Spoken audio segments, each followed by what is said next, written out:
Right, let's dive into one of the most daring rescue missions in modern history. This is an absolutely incredible story that played out right on the edge of a major war. Okay, just picture this for a second. You're a pilot, you're flying a mission, and then, bam, a sudden impact. Alarms are screaming in your ears. The sky isn't yours anymore. You have to eject. Your parachute snaps open, and as you're floating down, it hits you. You are completely, totally alone, hundreds of miles from anyone friendly. Once you hit the ground, you hear shouting, dogs barking in the distance. They know you're here. The hunt is on. What's your next move? Well, for two American crew members in 2026, this wasn't some hypothetical. This was terrifyingly real. You see, this story doesn't just kick off with a plane crash. To really get what happened, you have to understand the political firestorm that was brewing at the time. We're talking about April 2026. At this point, the relationship between the US and Iran is at an absolute boiling point. Any kind of military action, even a tiny misstep, could ignite a massive conflict. It's pretty much the worst time and place for something to go wrong. And then, of course, it does. An American F-15E fighter jet gets hit by a missile. It goes down, hard. The two crew members, they manage to eject, but they land deep inside Iran, separated from each other and facing an absolutely impossible situation. And this is where the story gets really fascinating, because it kind of splits into two. On the one hand, you've got this huge geopolitical crisis about to explode. And on the other, you have this deeply personal human story of survival against all odds. The second officer just vanishes into the mountains. For almost 48 agonizing hours, he is on the run. He's using caves for cover, dealing with brutal terrain, and constantly trying to evade patrols, drones, and search dogs. And all he's got is a pistol and a small emergency beacon.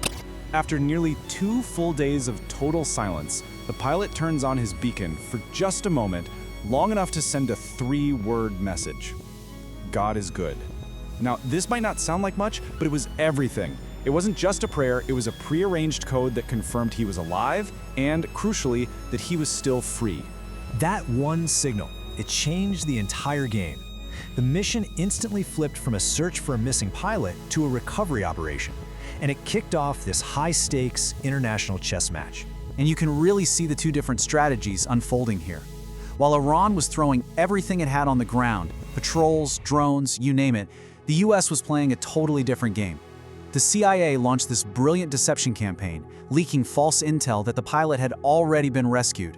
The whole point was to sow confusion and buy themselves just a little more precious time.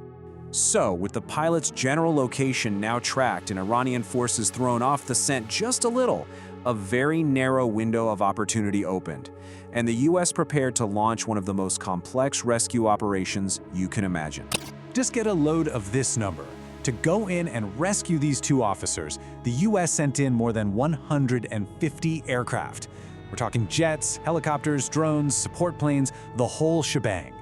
It was a massive, all-in gamble, basically a huge signal that they would do anything to get their people back. And the plan itself was just, wow. It had so many layers. First, special forces were secretly slipped into Iran to set up a hidden temporary base. Then, US aircraft launched airstrikes and used electronic warfare to jam communications and basically blind Iranian defenses. All of this was to create a safe corridor for the rescue helicopters to punch through. But right at the make-or-break moment, when everything needed to go perfectly, things started to go catastrophically wrong. A transport plane gets stuck in soft sand at that secret base. Then, several of the rescue helicopters are damaged by the rough conditions. The mission was literally on the brink of total failure, forcing US troops to actually destroy some of their own aircraft to keep them out of enemy hands. But even with all that chaos, they didn't abort. The mission pressed on. And what happened in these final, frantic moments would decide not only the pilot's fate, but maybe the fate of the entire region. With everything falling apart around them, the Special Forces team on the ground just powered through.